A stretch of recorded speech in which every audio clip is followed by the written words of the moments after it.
Okay, so I would like to welcome everybody for today's session webinar on which I will talk about some subjects about how to set up the gear, RC electronic gear when you purchase it, what is needed to be done as I would say one time only to get the system running, as some newcomers have some problems with that.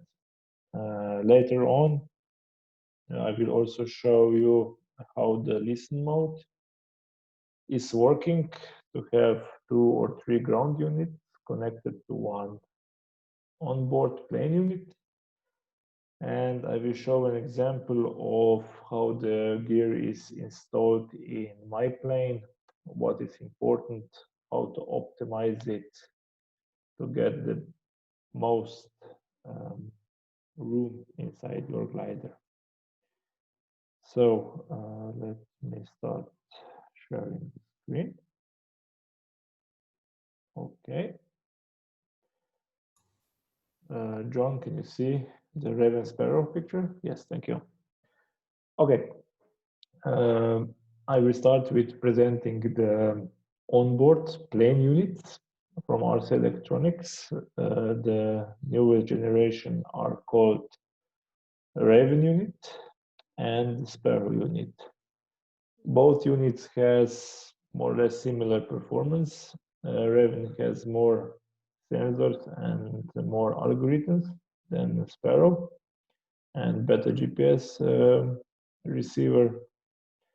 But nevertheless, this unit is what you will need for your planes. Basically, Raven was designed for the scale and SLS class, as it is a bit bigger, and the Sparrow was designed for the sport and new light class, as it is quite smaller compared to Raven. These pictures are not one-to-one, so there could be some kind of size difference in reality. All the specification on the sizes can be found on the website manuals, where the weight, the size, and the power consumptions are defined. What I would like to point out on this picture is that both of units have, where the mouse cursor is now on the Raven, the LED indicator, and the Sparrow has it here. This indicator will basically show the user the state of the unit. Basically, both units act the same when you power it up using the servo lead on these 2 connectors. The LED will do the cycle to show all the LEDs are working, the red, the green, and the blue, and the white. And after that, the LED will go red. Red means there is no GPS reception yet. So the GPS is so-called localization modes. It needs around 1 to 2 minutes until it gets 3D fix, which will then show you your location on the Albatross app. Once the units received the GPS location, the LED goes to green. The indication is written on the Sparrow, so that means red means no GPS, green means GPS is okay, you can start flying, and the blue is the indication that the unit is in a running mode. That means it will log the flight and it detects the takeoff.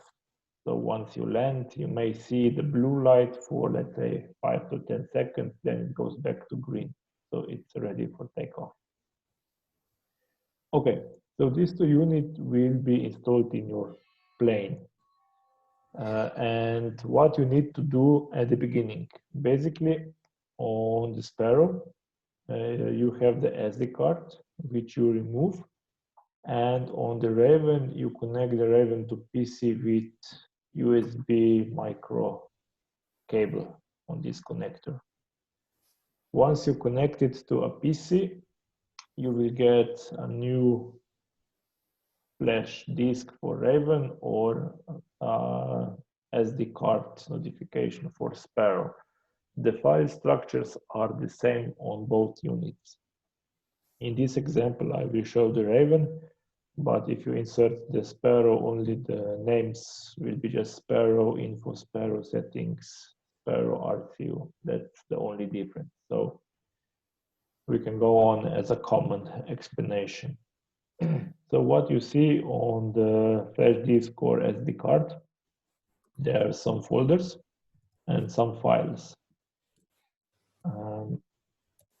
The first flight folder has all the IGC files from all your flights stored in.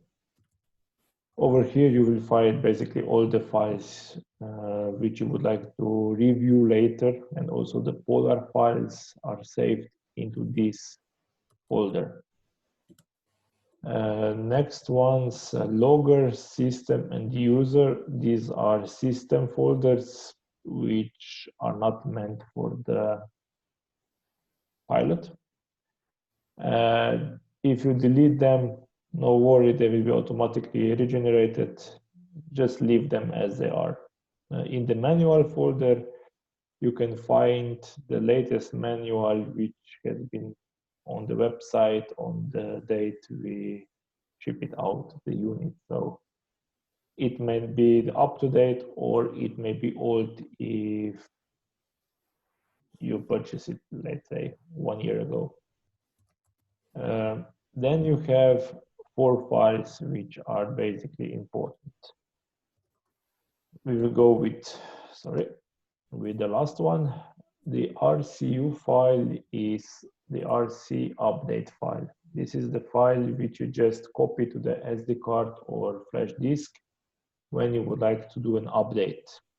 Nevertheless, we always update all the units to latest version before we ship it, so your unit should be up to date when you get it.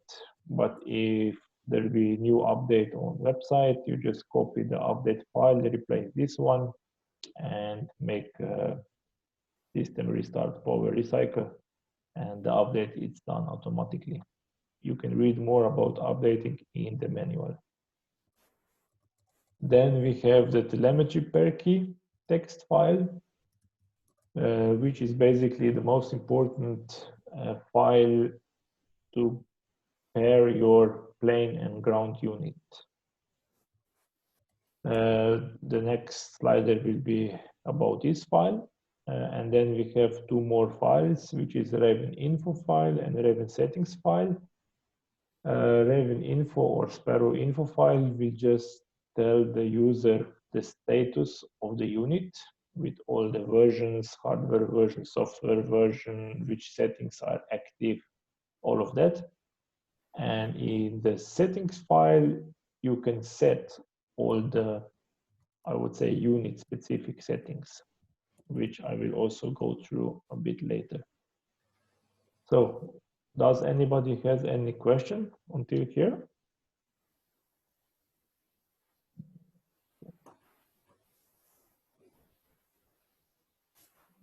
Okay, yes, not. So we can go on. So the next one is telemetry per key. So the first thing you have to do, open this file and enter on this a serial number of your ground unit. So in this case, my ground unit has a serial number of 168015. So I had to enter 168015 as my telemetry per key. And now my Raven or Sparrow is linked to my ground unit, which is Snipe with serial number 16815. Is this clear? This is basically the most important thing you have to do once you get the system for the first time. You only have to do this once, or if you change the ground unit, then you have to redo it again. This is like you would pair your receiver to your transmitter for the first time for your RC, main RC, how do I say, system you are using for controlling the plane. Okay, so the next file is settings file. It will be called Raven or Sparrow settings file.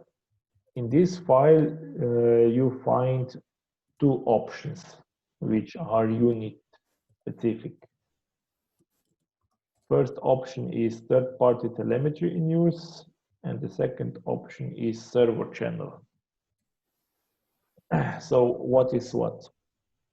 In the first lines as two backslashes, that's so-called comment, you can read out what each value means. So basically, if you set third-party telemetry in use is 0, that means the third-party telemetry is disabled. If you set it to 1, that means Yeti X bus is supported. So for all Yeti users, if you would like to see all the values on your transmitter, that's like altitude, climb, voltage, track, GPS, longitude, latitude, date, time, etc., etc., you set the value 1. If you are a power system core user, then you can set this parameter to 2. Then basically Raven or Sparrow will use the P2 bus, which is used in P2 bus protocol, which is used in core system, and all of these values can then be seen on core transmitter. For GPS triangle flying and Yeti users, we added a special telemetry in use option, which is 3. That's a compressed data, which helps to get much better refresh rate and data rate over the Yeti back channel. And if you would like to use only this as a main RF link or the main channel for your system for flying GPS triangles, even if it's scale, sport, light class, you have to set here value 3. In this case, you will not be able to see anything human readable on the sensor values on Yeti, but all this data will come out of Yeti over pinch or snipe to Albatross, and Albatross will decode it and will show all the data on the Albatross app, human readable. Is this clear? If anybody has any questions, please ask.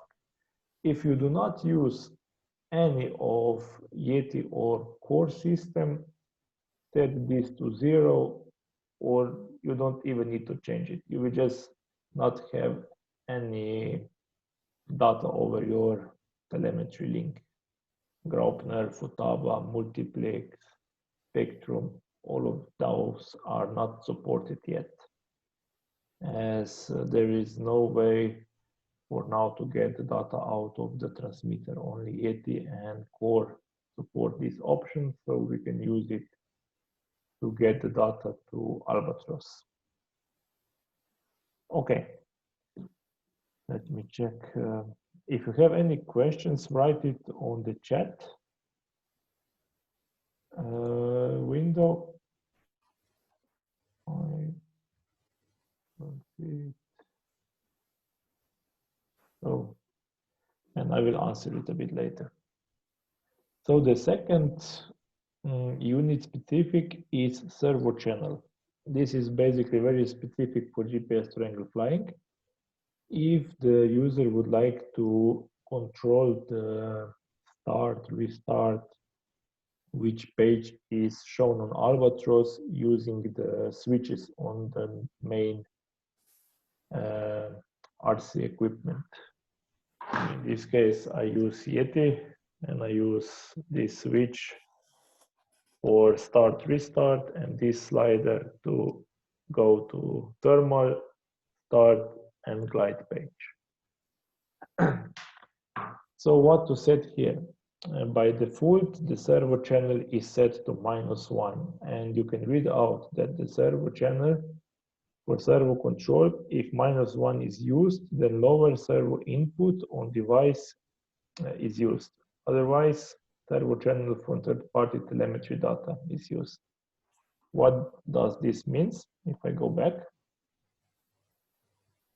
on the Raven and Sparrow, we have top and bottom servo connector on both units. Top connector is used for third-party telemetry. That means Yeti X bus or power system P2 bus. And the lower one is used as a regular servo input, which will measure the servo width, pulse width, and will transfer it as a percentage of usage in servo control.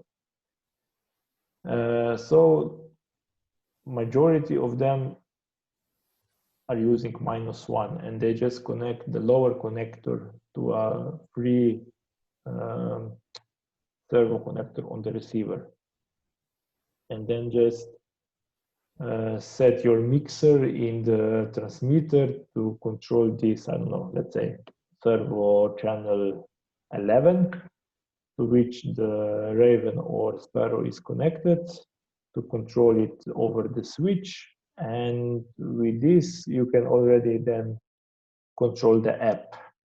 How to set it in the app, it was already described in the webinar about the Albatross app, which you can see there or read it in manual. So I will not go over it again, or if somebody has a specific question, I can then go over again. If you have a Yeti or core system, then you can use, you set, in this case, servo channel 11, and connect it, the system, using the upper connector to the X bus on Yeti or P2 bus on core. Then you do not need a special servo connector for servo channel, because all the servo channels are on the third-party telemetry protocol, and the system will read it out. So you do not need an additional free servo channel on your receiver in this case. Is this clear? This is basically two settings which are specific for the device, and it's based on your glider. In one glider, like me, I'm a Yeti user. In one glider, I have it connected to X bus, and in another glider, I have it connected to normal servo, because I have a free servo channel. So this is why I have to set for each unit inside the glider different setting over here. Okay, any questions?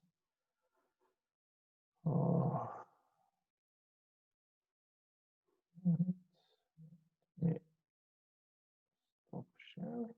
Yeah, I have some questions. Jose, if using RF connection, data also changes between compressed and non-compressed as started in the ini file. I don't understand this question completely, but let's say if you use RF connection for the Sparrow RF module, you can set normal non-compressed data for Yeti X bus, and you will see some parameters on your Yeti transmitter, but you will not be able to connect Yeti transmitter to Snipe or Finch to get this data to be used for Albatross. So the Finch or Yeti will use the RF link, and the Yeti will just use backchannel to show and lock on Yeti also the parameters which are sent over the X bus. Hope this was the answer you needed. Yes. Thank you. Okay, I had another question from Thomas. When setting 3, is it possible to use other telemetry for Yeti? I would say that you are asking me if you could use other sensors inside the plane on the Yeti.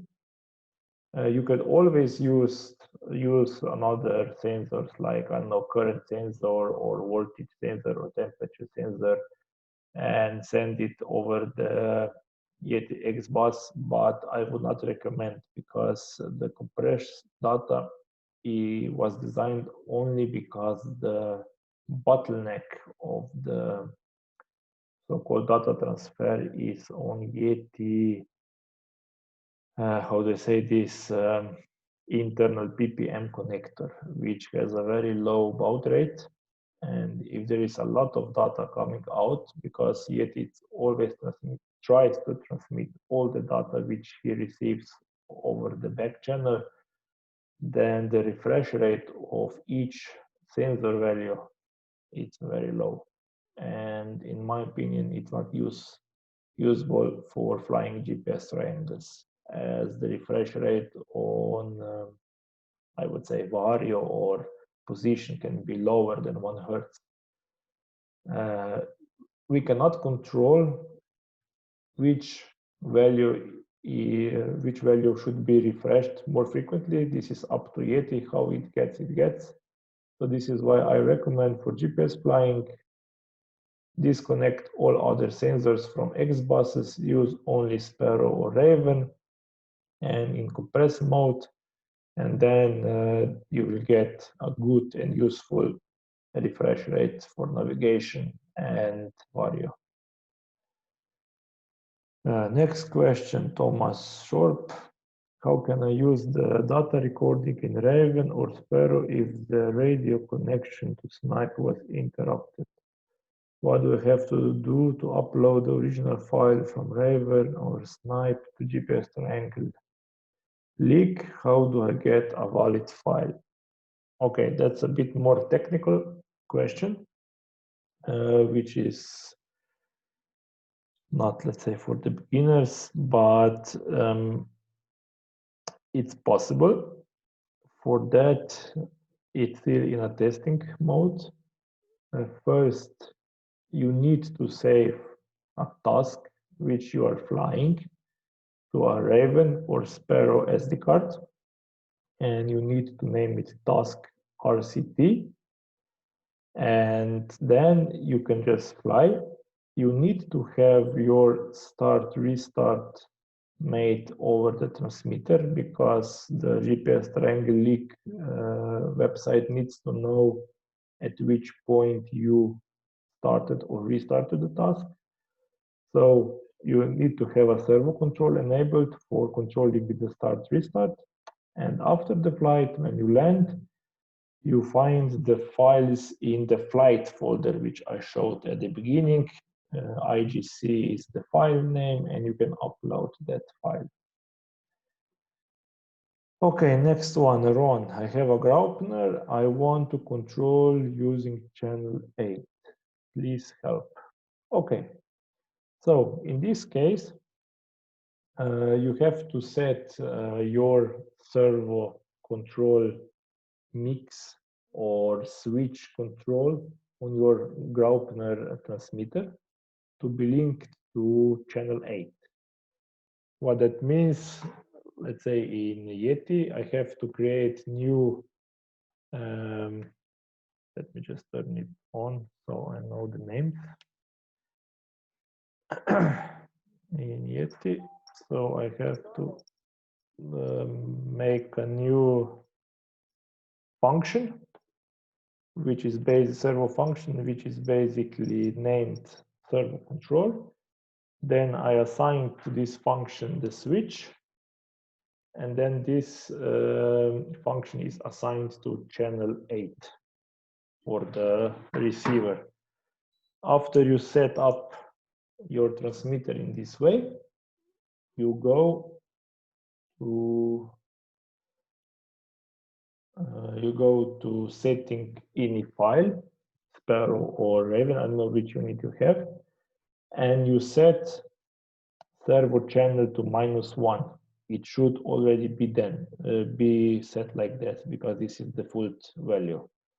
Then you just connect your Sparrow or Raven bottom servo connector, signal plus minus, signal plus minus, and you connect it to your channel 8. Okay? So basically now the Sparrow or Raven will get your tactile switch or whatever control, and will send this information back to Albatross. Then you have to go to Albatross, settings, servo, and over there you should see the actual value being changed if you change the position of the switch. And in the Albatross servo for start restart, you just enable it and set the value which is shown as actual value when you press activate the switch. So for example, if I have it like this down, I can see on my Albatross settings servo value of 15%. When I go up, the value goes to 85%, example. So I just enable the start restart and set it to 85. That means once the servo value is 85%, it will start or restart the task. I hope this is clear, otherwise I can demonstrate at the end. Let's go on. Thomas Short again. No, sorry, yeah. The only data I want on top is the rest of energy in the LiPo, nothing else. Yeah, that's one more sensor value, but I don't know if you can disable all other sensor values in the Yeti, let's say speed controller. So normally, if you enable the Yeti speed controller, it will send the voltage, the current, the temperature, the capacity, everything. You will at the end enable to see it on the transmitter only the energy in the LiPo, but all the sensors values are sent, and this will lower the refresh rate on the Albatross by a lot. So not recommended, but if you would like, then do it. Okay, so let's go on.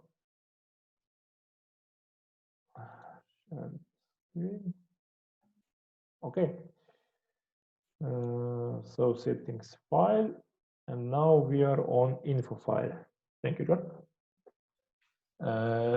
When you run the info file, basically you just get the information what is inside the device. The info file is automatically generated.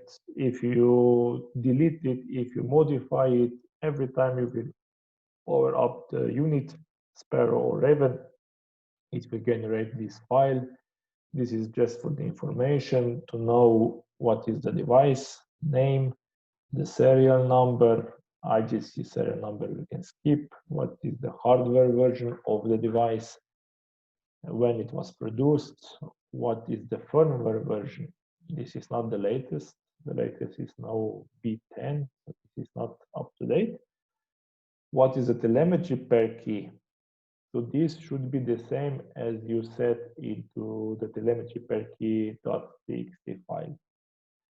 So basically, if you change that file, do the power recycle, save it, do the power recycle, and then check the info file, you have to see this new telemetry pair key. And once you see it in an info file, then you are 100% sure that the settings are in and you set it correctly.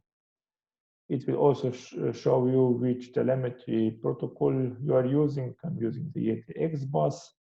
As we could see in the settings file, it was 1, so it was Yeti X bus.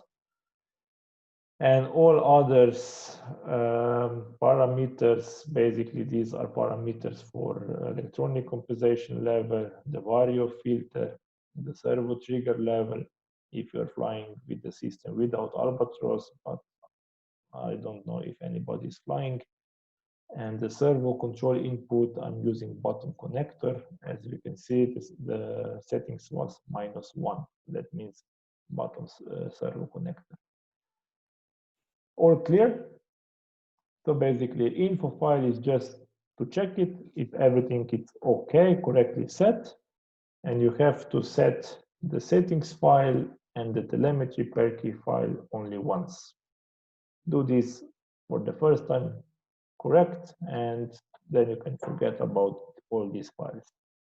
The only thing what I would recommend, after the new update is published, copy the new update file, so-called RCU file, to SD card or flash drive, do power recycle, and once the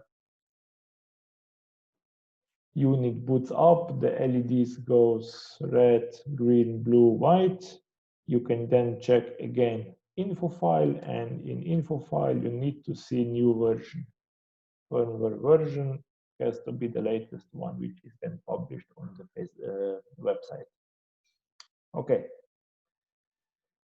So then we go on to ground units. In this webinar, I will just show the Finch and Snipe. There is also T3000, but T3000 is now 8 years on the market, so I think everybody who has it already knows everything about it. And it cannot be purchased anymore because it's out of end of life, so no more in production. We only do the service if required on them. Okay, so Snipe and Finch, RF or Yeti Finch. So RF Finch has an antenna, Yeti Finch is without antenna for Yeti users and core users. They also use the Yeti Finch. Maybe it will be called serial Finch now because there are two systems already using it. They have the same, the LED indicator over here and over here. And the Snipe has the USB connector over here to connect it to PC. And on the Finch, this USB connector is only for Albatross. You need to use the SD card, which has an SD card slot here, which is then the same as on Sparrow.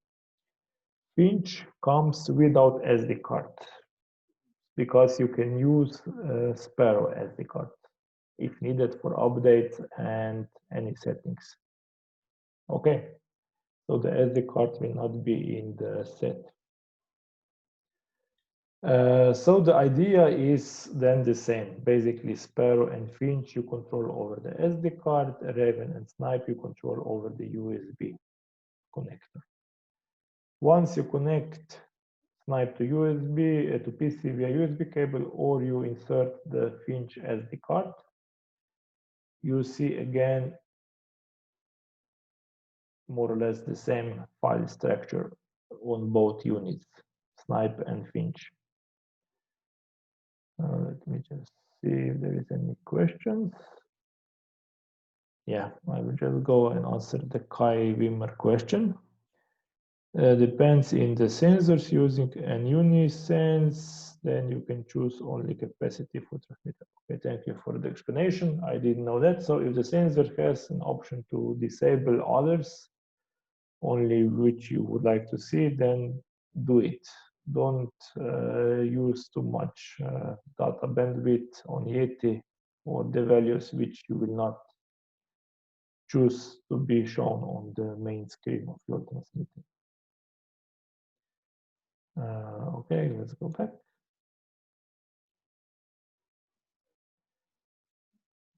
So the file structure on the Snipe or Finch are similar to the Sparrow and Raven. Snipe has an audio folder. Over here, all the voices for the voice announcement are saved. If you delete this file, there will be no more voice announcements on the Snipe. But if you do that, just send me an email and I will send you these files again, and you just copy them on the flash disk. The logs files are basically the logs for the reception to do some analysis. They are comma separated value files, which you can just open the Excel sheet and just see how good reception you have, RF reception. System and user are basically system files. Don't change it. If you delete it, they will be automatically created on startup again. So this is for the system. And then we have again the snipe info or finch info, snipe or finch settings, and snipe or finch update file. The philosophy is the same. To update the unit, the ground unit, you just copy the update file to the SD card or the flash disk of the snipe, do the power recycle, and check the info file if the new version is uploaded. The settings file, we will go on now, and then we will go and check the info file. So snipe or finch settings file has, let's say, some redundant settings which are already in Albatross. They are in because of somebody may use only snipe or finch as a standalone, but I would say only snipe, not finch, and will not use it with Albatross. So he will use the vario filter, the electronic compensation, and stereo or mono output, and negative bit values, which normally you set in Albatross. Then you will set it in the settings file. But if you are an Albatross users, as you can see, the Albatross settings will override these values, so you don't change anything here. The only three which are really important are stereo input output. This is for the snipe system only. If you do not want to use the stereo navigation, that means beeping, vario beeping, and voices going from left to right or to both, you set this stereo output to 0. That means the mono earphone is used. And if you are flying with mono earphone, you have to do it. But it's not recommended because this helps a lot while flying on GPS triangle course. If you only fly with mono earphone and you don't disable this, then you can get into the scenario that basically if you would be using the stereo earphones, you would hear the beeping on the left ear, but because you're using mono only right ear, the vario will go off. So you will not hear anything because you have to turn a bit to the left, if you understand me. So if you use mono earphones, you have to disable the stereo output, otherwise leave it as it is. By default, it's enabled. The second important parameter is this third-party telemetry in use. This is basically, I will go back. On the snipe is this connector. And you can use Yeti data or core data, which you have to set also then on Sparrow or Raven. And on Finch Yeti module is there is no RF antenna, but it's the same connector as here on this side. So basically what you set, if you are using Yeti, you set it to 1. If you're using PowerBox core system, you set it to 2. If, for example, if you're not using any third party, set it to 0 or leave it whatever, because if you're not using, there is nothing connected to this connector, so there is no data coming in anyway. The biggest issue is that somebody who has, let's say, a core system, he set the Sparrow third-party telemetry to PowerBox system, but he forget to set the snipe to PowerBox.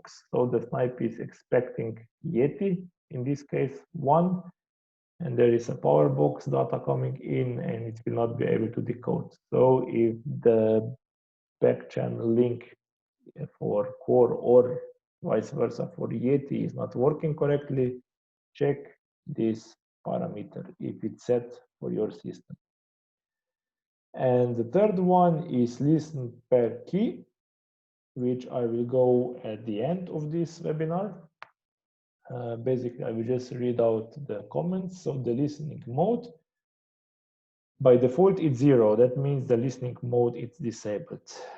So when the listen per key is different than 0, snipe or finch will be in listen mode, simulating different snipe or finch serial number, but will not transfer any wireless network data to Raven or Sparrow. This means with this listen per key mode, you can set another ground unit to use the same plane unit for data reception. So you can have one plane unit and you can have unlimited ground units, even for just listening the voices for the snipes or Vario, or to have it connected to Albatross for helper, for a pilot, main tablet and pilot portable phone on the transmitter. Somebody flies like that already. So this is the listen per key, and I will at the end, I have the slide which will tell you more about this. There are some questions. Okay. Mike DeLeo. Can the Sparrow be used as an onboard IGC logger without telemetry transmission? Yes. Sparrow is recording the IGC files which can be used for OLC competitions. You can upload them, they are signed and everything is by the specification, or you can just use it for later review of the flight. So you can use it for non-GPS flying as well. So basically you can have, if somebody is like a core or Yeti user, they can just connect Sparrow to the system, connect it to the X bus or P2 bus for the core, use it for a logger, and has a Vario beeping done on Yeti or core system, which is now also supporting this. So you can be just a Sunday flyer using the Vario and the altitude information and distance to model information, and just fly a regular non-GPS task. So this is possible with Sparrow or Raven. David Woods, could you add a function in the Albatross app to change the snipe listen mode instead of having to connect to a PC?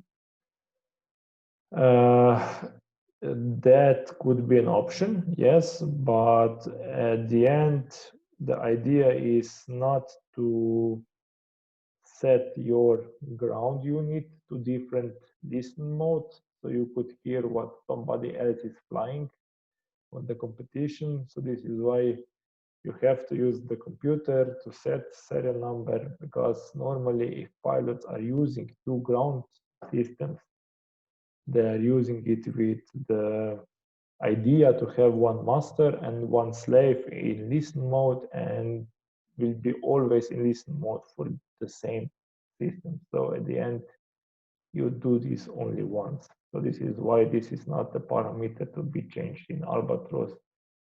Albatross is basically for the parameters which you can control really on daily basis or fine tune something.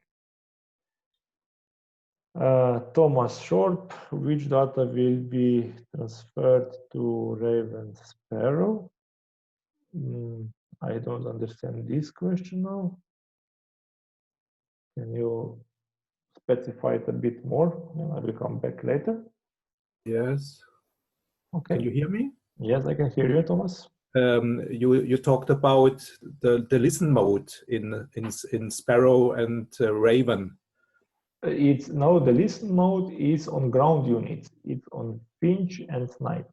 Yes, and you talked about that. Then the WAN function is offline. Yes. Okay. Yeah. In this case, the master unit. Let's say you have two snipes, or let's say you have snipe and finch. on the ground, and the snipe is master. So what the master does, when you power up the system, it will send to Raven or Sparrow Vario filter in use. It will send all the pilot information and the task, basic task information, not the GPS task, but basic task information to be saved in IGC logger. It will also send electronic compensation parameters which are saved in the Albatross. And all these parameters are sent to onboard device once connected to have an RF link. This is why the listen mode will not send anything. It will only. And how far away can be the model that the Raven and Snipe get this information? Normally up to 50 meters. Okay, thank you. Yeah. It can be even further away, but I would not. Normally you take off, so the plane is 2 meters away from you. So at that time, for sure, this data will be sent to the onboard unit before takeoff. Okay, so let's go back. So this is basically the settings file for the ground units. If there are any questions, ask. And then if you go into the info file for the ground units, the idea is the same. As you can see, you get the information about the name of device, serial number, hardware version, when it was produced, which is the firmware version on it, the Sky Navigator, it's now automatically, so you can still use but this is only for Snipe. Finch will not give you this option because Finch is not working with Sky Navigator, but Snipe is still working with Sky Navigator app. And all these parameters, which are basically set in ini file, you can see here. So what is important? The listen per key, if you use only one transmitter and one receiver, on the receiver, listen per key must be set to 0. In this case, if it's 0, then it's master and it will send it all this information which Thomas asked me to the ground, to the plane unit. So the telemetry per key on the plane system has to have the serial number of your ground unit, and that is it. So for the example, if you are the user of Sparrow and Finch RF system, the only thing you really need to do is, and you will not use Yeti or PowerBox core system, you need to connect Sparrow to your receiver using the lower servo connector. You need to enter telemetry per key on Sparrow, set the Finch RF serial number there, and that is it. And you power up complete system and it should work. And how do you see the indication? I forgot about that. So these two LEDs, which you can see on the pictures, the red means there is no RF link or serial link in Yeti case. This is green. It's a bit yellow, but it's green. The green color, that means that the RF link or the serial link is established and the data transfer is in progress. So you can start flying at the end. Okay, I think some questions again.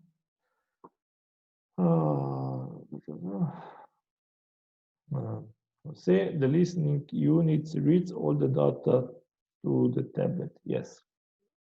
I will not answer this now because I have a slider at the end about the listening mode. So this will be answered at the end. Okay, so let's go on. Then the last thing what you need to do is to enter the license into the Albatross app. So basically, when you establish the telemetry pair key, you establish the data transfer link from the plane unit to the ground. Now, if you're not using the Albatross app, if you're using Sky Navigator, this is not important, but if you're using Albatross app, then you need to enter the license. And how to do that? Run the Albatross app. This is the main screen. Click About. You see this screen. Press Add New. Normally you will be clear here, empty. And you will be asked for device serial number and registration code, which is so-called license code. Over here, again, in my example, I should write 168015 because this is the serial number of my snipe unit, and the registration code, which you will get once you purchase the license on your email account. If these two numbers are a match, the save button will not be gray anymore, it will be black. Press save button and you are ready to go flying. So then all the data being sent from the snipe to Albatross, the Albatross will accept and will show it on the flight screens, which we already went through on the Albatross webinars. So if you miss that one, you have on the RC Electronics YouTube channel, and you can review it later on. Any questions?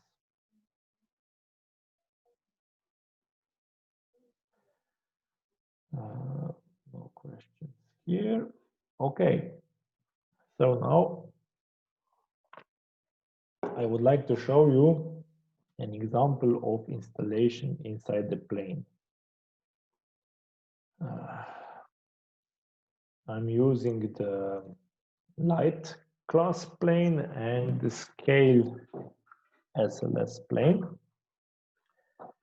And this is the example of a glider. It's called Infinity Evo from Bohuslav Majerčík. And the installation, in my case, was quite important. This is F5J plane. And in F5J plane, normally pilots have the motor in front, that's for sure. Then have the speed regulator somewhere here. Andre, can't see it. Oh, you don't see it. Sorry. Oh. Can you see it now? Yeah. Yes.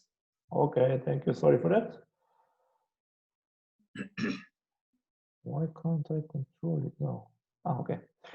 Okay, so you see now the red nose on the plane, John? Yeah, thank you. Okay, so the glider is F5J glider for the light class. So basically the motor is up to here. Then normally pilots install the speed regulator here and the servos here, and the battery squeezes somewhere here, side by side. That's okay for F5J competitions because they use 10 minutes for the working time, and they use motor for maximum of 30 seconds.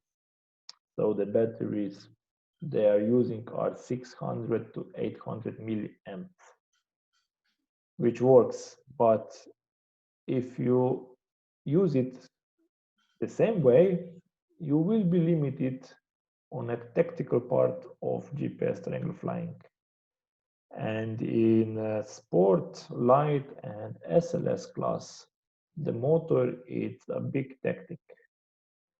So normally, I wanted to use a bigger battery, especially when the plane is heavy on the limit, 30 grams per square decimeter. 850 milliampere battery, which I have been using at the beginning, was for only one start. That means one start to 220 meters, 20 minutes of flying time, and I spent 80-85% of battery. That means if I would use the restart with the motor, I could risk the plane goes out of battery during the flight. This is why I repositioned everything inside. Basically, I moved the speed controller and I installed it in this part.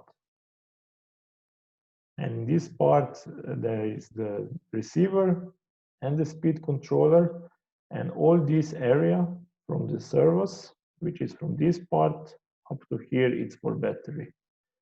So the battery, which is now inserted, it's not fully in, and it's 1,800 milliamp.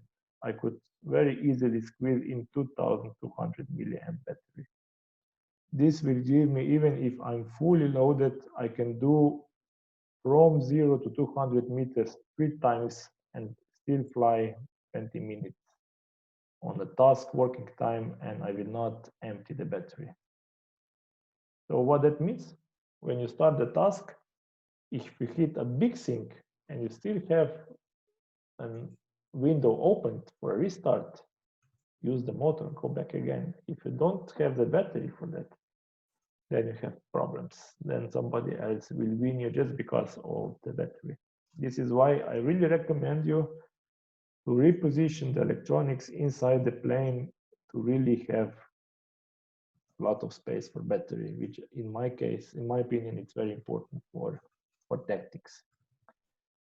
Okay, this plane has up to the red line everything in Kevlar.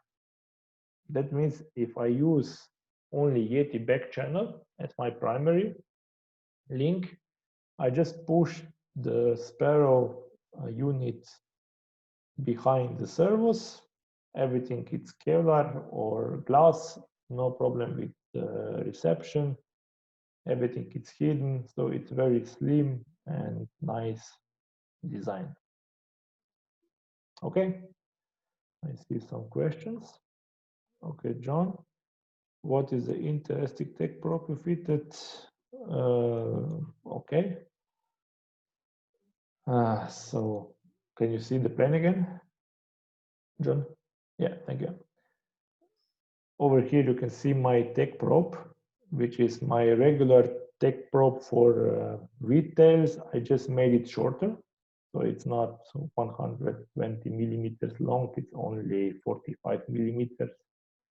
And in front I have also installed for the airspeed, but this is only for testings because I'm doing some polar testing and make-ready flying with light class model, because for me it's easier to fly this plane in home than the scale one, which I have to drive to an airfield to do some tests. So this is only for testings, and in light class there will be no airspeed officially. So this is the Yeti back channel option. Next one, because I'm trying both, this is my RF link and Yeti back channel. Basically, I just pull out behind the servos the Sparrow, and below it's RF module. And I just, in this picture before, you can see here it's a cut, a small cut where the antenna goes out. And also over here it's a small hole, you can see it for the antenna. I didn't choose to install the antenna to be hanging down because on the landings you can damage the antenna. You can just cut it away. So I just basically put it on the side and it just goes like this. I installed some heating shrinking tube to protect it a bit on this part so it will not cut on the Kevlar. It's a bit more stronger. And that's it, this works. And this works perfectly. So what is important, in top of Sparrow GPS module, there shouldn't be any metal or carbon parts. If there is a carbon or metal part, you will have a big issues for GPS reception. And if you have a full carbon fuselage, then this is not a good position for Sparrow, because if this all the red part would be carbon, the GPS reception would be very, very bad. Then you have to move it under the canopy, which is full glass, because the GPS receiver can also receive the signal from sides, not only from the top. So 360 around the GPS, the Sparrow module has to be more or less non-carbon or non-metal parts. Okay, so that's an example of my light class installation.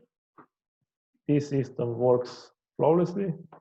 So the reception is perfect on GPS and also on the RF link. And what I also noticed, because when I removed the speed controller and put it over here, also my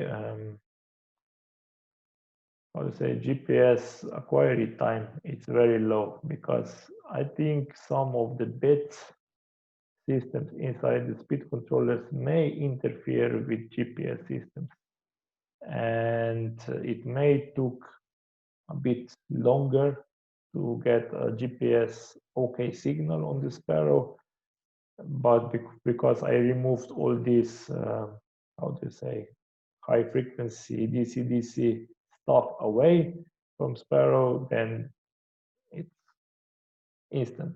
Under 1 minute, I get normally in 95% time a GPS valid signal. Okay, some questions again. Thomas asked me, when using Raven or Snipe with RF and Yeti back channel, what is primary transmission to have the best refreshing rate? And is it possible to change? Okay, if you use the Raven, not or Snipe, it's and Snipe, with RF link and Yeti back channel, then the Snipe will use the best signal to get the best refresh rate, and it's up to the moment of the reception. If the RF link, main RF link, is bad, then it will go to a secondary Yeti back channel. But if Yeti back channel is bad, then for sure it will use the RF link primary. So that's the way it is. Ron asked me what model is your light class. Currently 80 or 90% of time now I fly the Infinity Evo glider, which is 3.5 meter, 2.4 and something kilo maximum weight. And I also have the Ultima 1 glider, which is a 4-meter glider, but that one I have no space to put the ballast to get to 30 grams. So maximum I can get to 22 grams. So this is why now I fly with Infinity, which I can fly from 18 grams to 30 grams wing loading. But nevertheless, now 2 days I have been flying. First day was with Primoz Rizner on Saturday, and today was Jan Hastec. They are both flying Explorers, Explorer 3, Explorer 4, big flaps, whatever. The planes are more or less the same.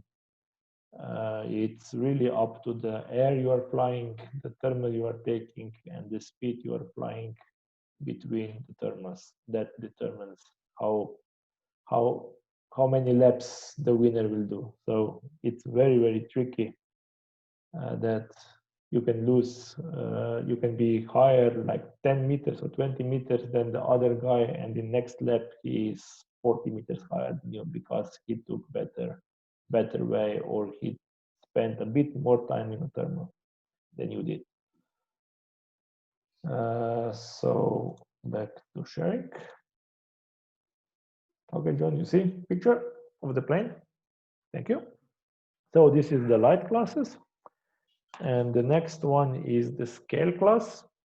So this is the Chocofly RSV 17.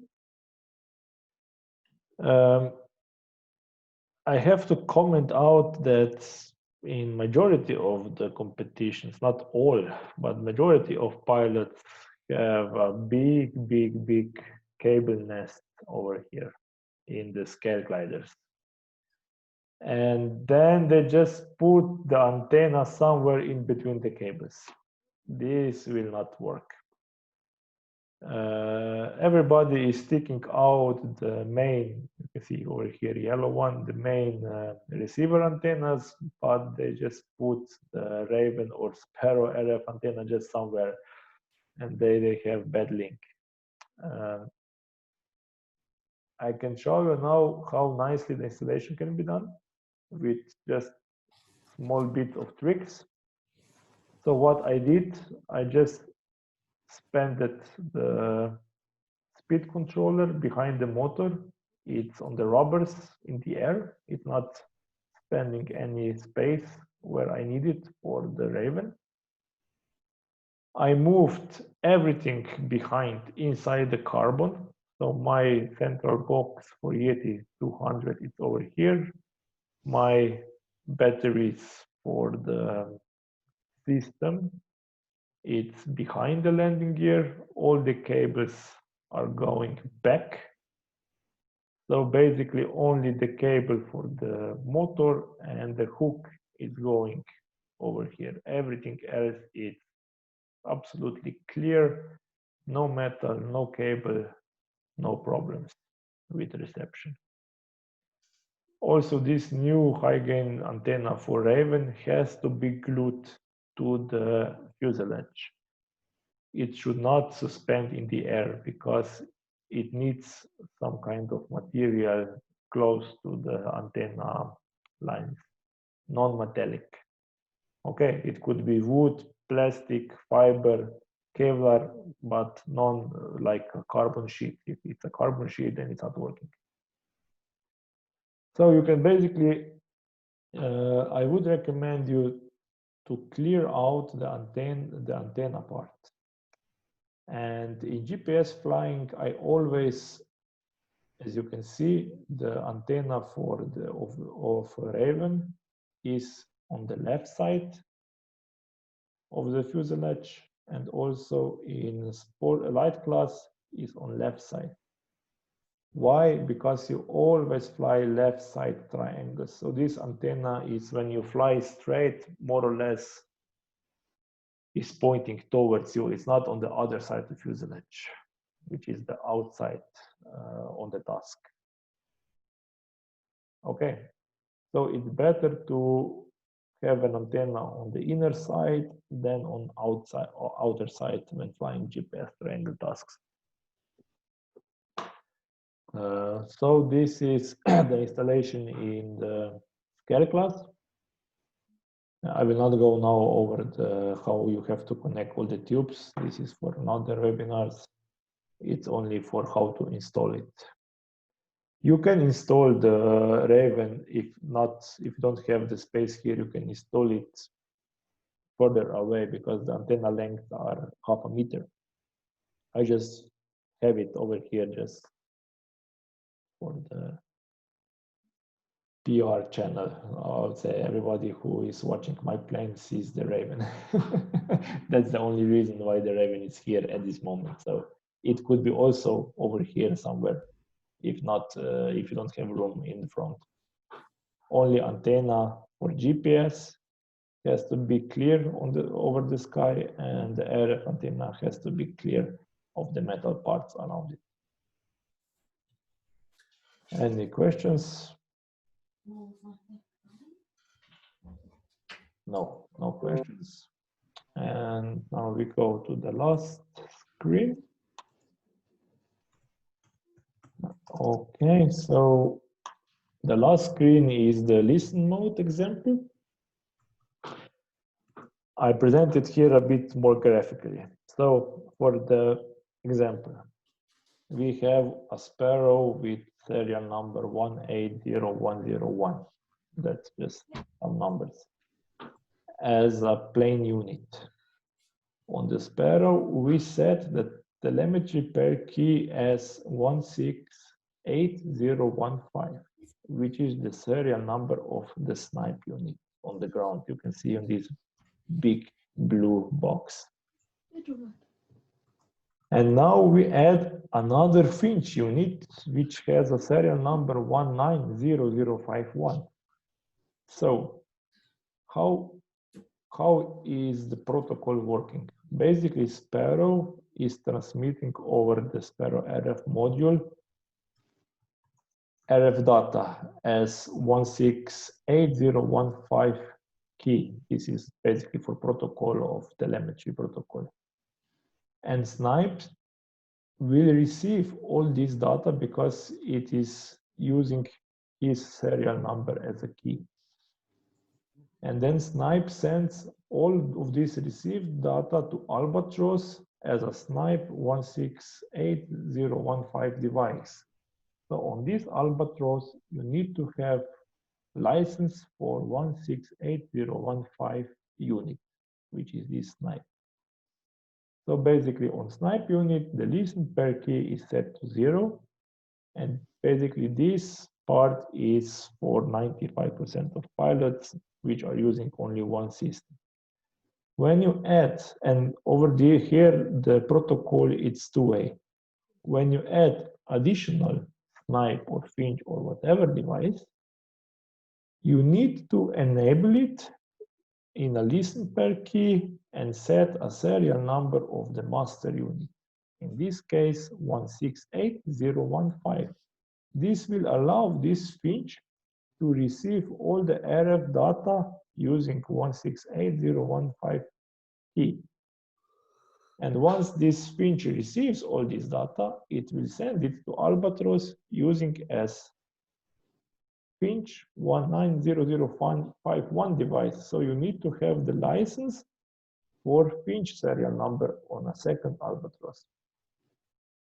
That means if you have 5 ground units, you will need to have 5 licenses.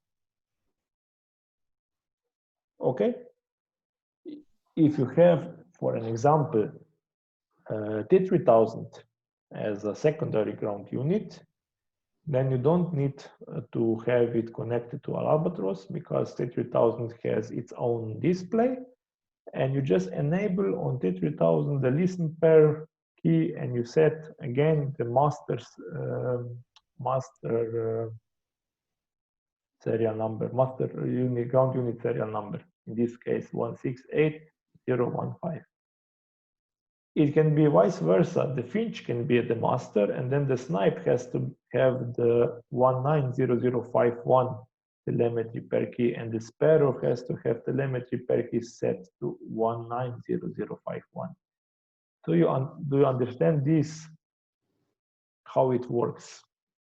This is basically, if you want to add more devices, then you need to enable the listen per key on the ground units, and you have to choose which is the master of all of those ground units, and you need to set the master serial number as telemetry per key on the plane unit, Sparrow or Raven.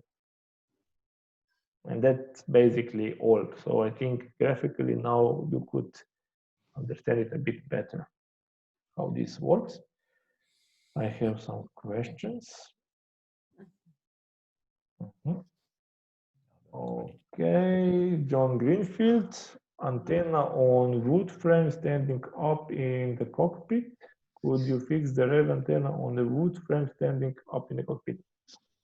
Okay, let's go back to answer this question.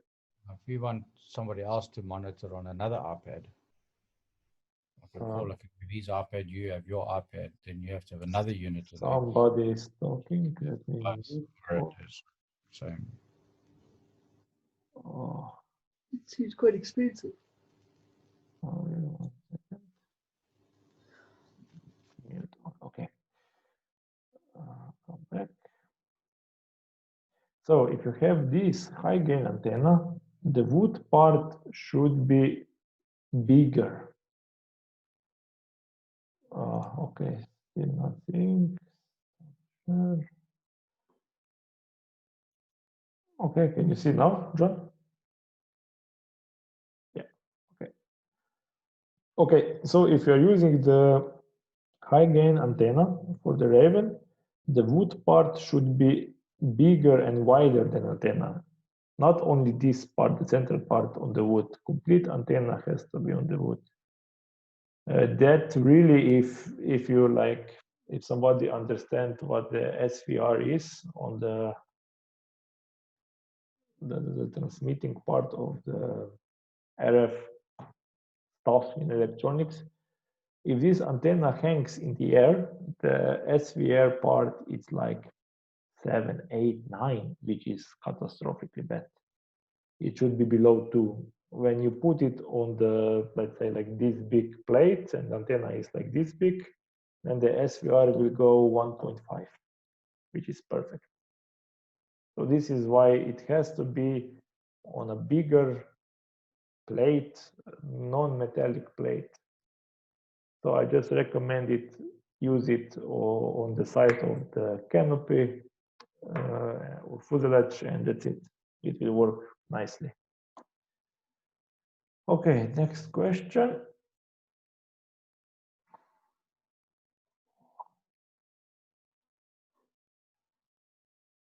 Okay.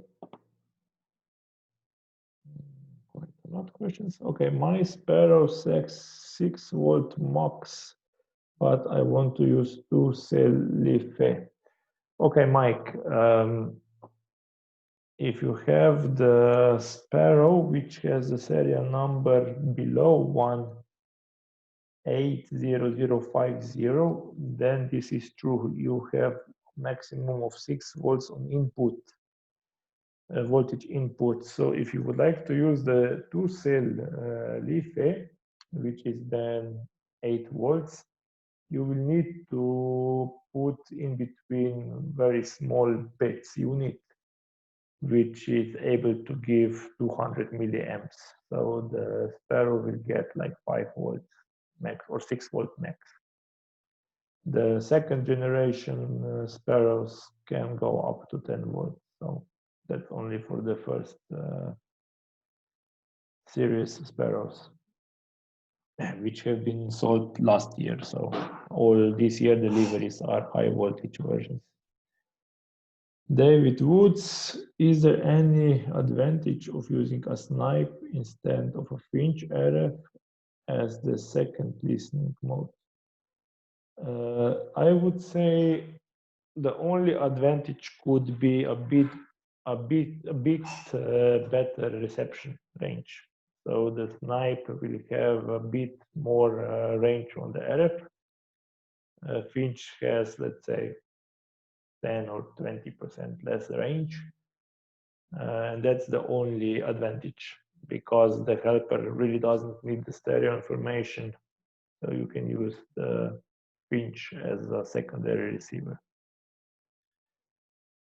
Jose, if I have both licenses in the second Albatross for the Finch, will it be selected the correct one? Snipe working as master. Yes,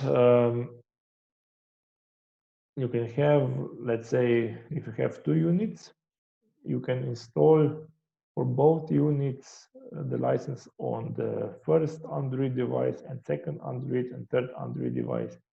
And Albatross will just check when it detects the snipe or Finch. It will check if it has the license for it. If yes, it will use the data, and it will also transfer all the settings to the snipe or Finch.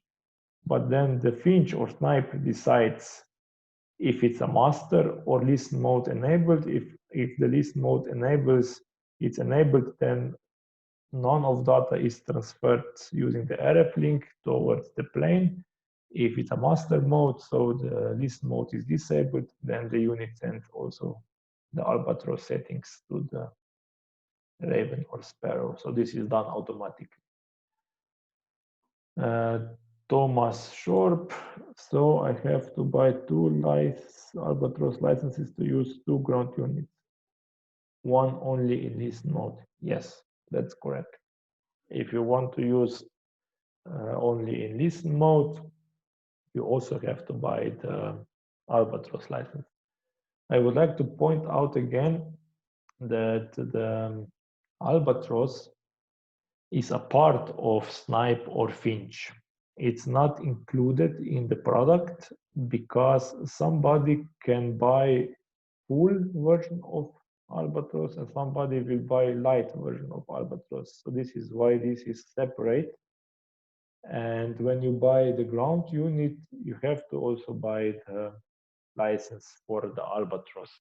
So if you are flying the light class only, you can just buy the light version of Albatross, which is 1/3 of the price of the full version, full license, to save some money on the, let's say, starting investment.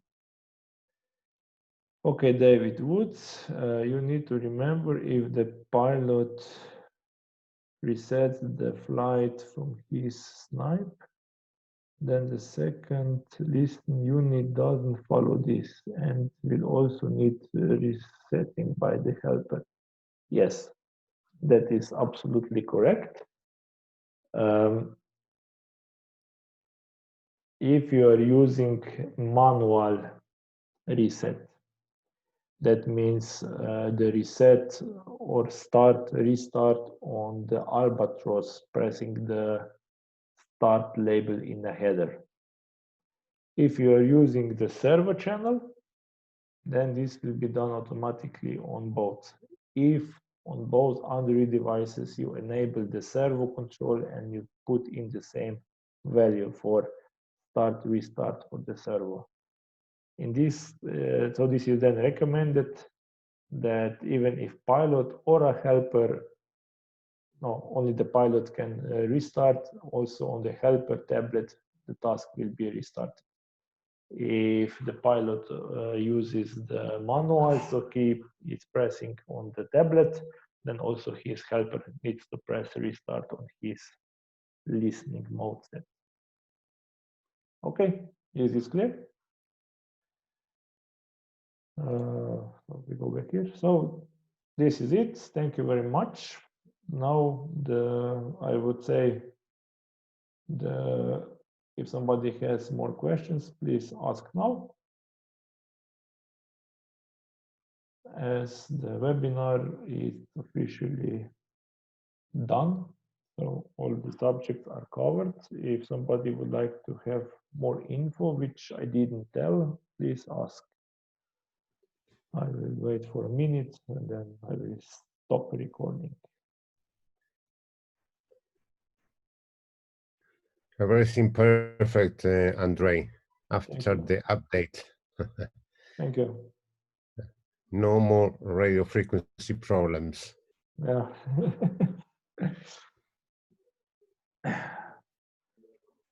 So I can tell you that the next webinar from RC Electronics, I think I really now have to do it for the polar flying.